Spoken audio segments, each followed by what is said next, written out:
Alright guys, welcome back to the channel everyone. Now if you guys haven't noticed, we are in a different location today, a little bit more plain, a little bit more bland. The reason for this is where we usually film. It's a little bit untidy and it's not looking very good at the moment, so I decided now we switch up a little bit. We'll be in the normal filming location once that's all cleared up and everything, but for the time being we're going to be filming in this area, and today it's a gadgety video. Now I'm aware that I'm not exactly a very technical person, I'm not a very gadgety, guru. I don't know a lot about computers, but I thought it might be useful to students, medical students especially, if I go over some of the important, gadgets that you guys might want to think about before going to medical school. Now, I'm an Imperial College Medical student coming to the end of my first year, so I thought it might be good for me to do a little review about one piece of technology, and then if you guys like this video, I'll make loads more of these. I've got loads of other bits and pieces that you guys will find really useful. And the first thing though is the thing that a lot of people talk about when you get to university, and that is this, the Apple Pencil.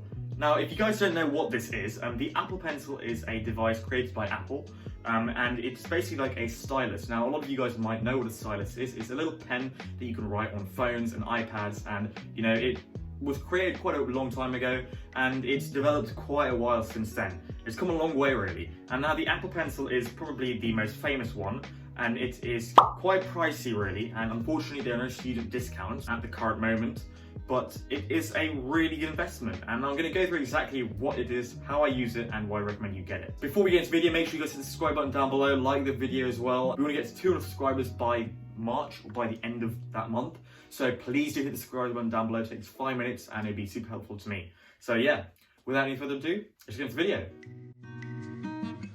So the Apple Pencil, as I said before, is a stylus, a sort of device that basically mimics a pen or pencil on your iPad. Now, the iPad holds a lot of apps that can, replicate pieces of paper. The main app the iPad currently has, without you need to download anything, is the Notes app. Now, Notes is basically, you all know what it is. If you've got an iPhone or iPad, you know what Notes is. It's basically an app where you write down anything. Most people use it for like to-do lists, personal shopping lists, but you can also write on it. And this Apple Pencil is the device they recommend using. Now, it is really good for a variety of reasons. Number one, it's really easy to carry around and it's super portable. The iPad is a clunky thing. Now, the iPad Imperial College gave us, which doesn't happen in every university, but Imperial College have been nice enough, is the iPad 7th generation. So it's a pretty good iPad actually. It's very nice, it's big, and the main purpose of it really is to help you interact with Imperial's online resources. Now, for us, what that really means is using their dashboard, using their website, and for us also what it means is being able to access online videos, online texts. Everything that they give us is all available on an iPad. As well as this, tests, assessments, exams can all be done on iPads now. And the last thing, or the one that students tend to use it for now, and they've shifted towards this, is note-taking. Because paper obviously is very difficult to carry around, so we use an iPad. Now, to take notes, some of us like to use typing and some of us like to use writing. Now, what you might be thinking is, for typing, yeah, you get a Bluetooth keyboard and set it up and use it, but how do you write using an iPad? And that's where the Apple Pencil comes in. Now, a lot of us use apps like Notability, GoodNotes, that can all mimic basic handwriting techniques. So let me just show you what I mean by this. So I like to use Notability simply because that's the first one I downloaded. I'd heard of both, but I just, decided to use Notability. It seemed cheaper at the time to me, and I've been very happy with its use ever since. Now, Notability is very simple to use. As you can see, I've got all my notes located in folders here, and all these folders are compiled of different subjects and dividers, and it's all very nice and organized, almost like a college divider like you guys might have for your school or for your university. Now, what Notability is really good at is it's very manipulative and very malleable. So what I mean by that is, let's go to what I'm studying now, which is gastroenterology. If you don't know what that is, that's the GI tract, that's the upper GI tract, stomach, pancreas, everything basically, your digestive system at a very basic core. So let's create a new note. Now, once you click this button, the iPad now takes you to an empty sheet of paper. It dates it at the top left corner. Now, I don't want to go too much into Notability itself, just because, that's another video. But the Apple Pencil is very good at writing, so let me show you. So before you use your Apple Pencil, what you need to do is you need to connect it to your iPad. Now, I'm using the first generation because the iPad that they've given us is only compatible with the first generation, but the first generation has a cap at the top, which when you take it off, exposes a little connector. Now this connector can be used for charging via a mains plug, which takes quite a long time, or via your iPad, which takes literally nothing.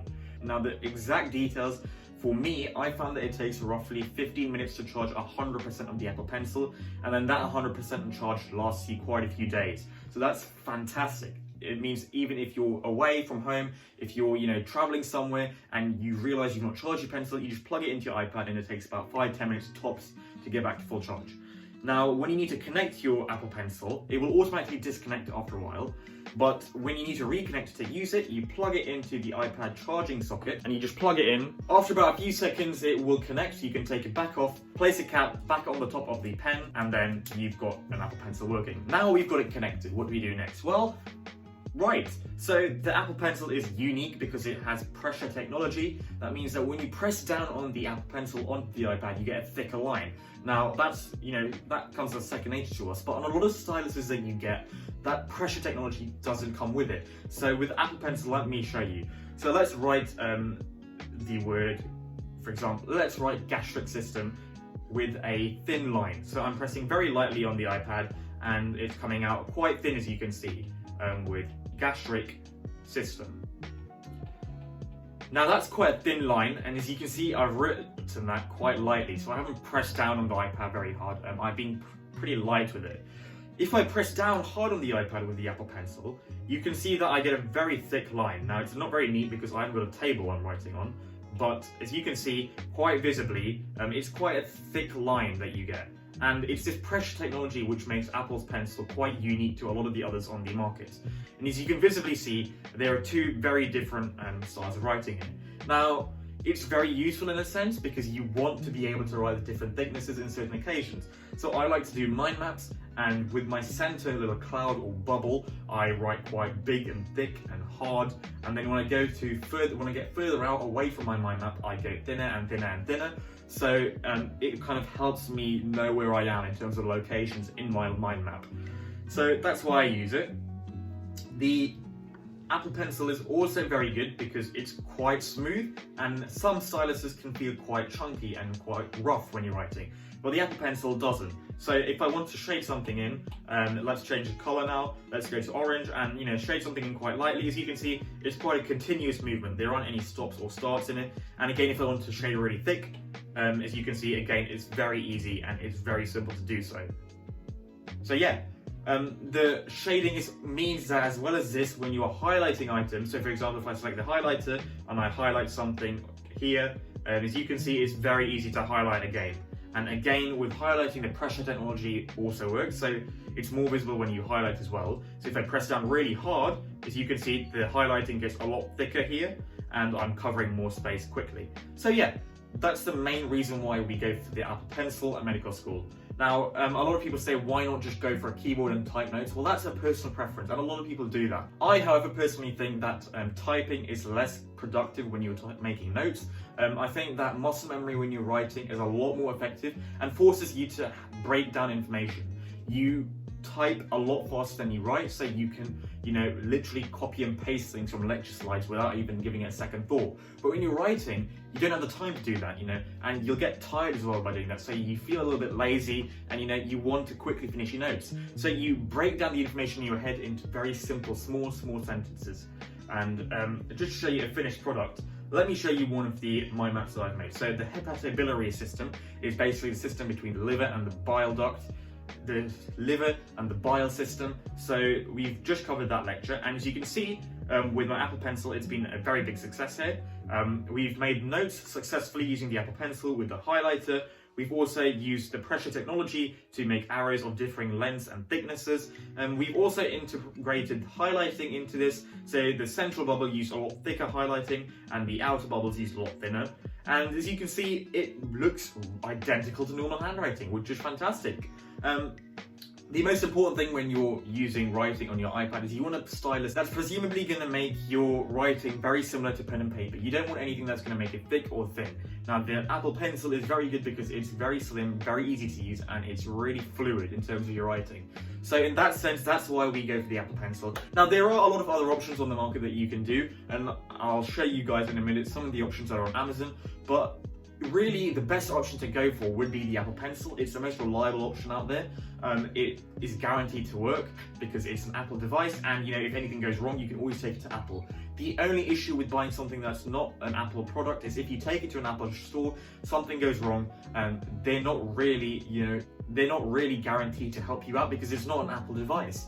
So while it might be quite pricey, I'd recommend investing in that as opposed to getting anything else really. And you don't need to waste money going for the second generation Apple Pencil. The first generation Apple Pencils, which I've been using, I haven't used the second generation one, so I don't know if there's any sort of added bonuses to it. Any of you guys who are using that one might want to help me out, drop them in the comments below if you find anything interesting about the second generation one. But the first generation one is cool, it works perfectly fine. Price-wise, it's not too bad. It's towards, I think, £90 or so. But I'll put the price here on the screen just to be a bit more accurate. I might be talking out my arse at the moment. But yeah, that's everything really. If you guys have enjoyed the video, which hopefully you guys have, make sure to drop a like and subscribe, and we'll see you in the next upload. Peace.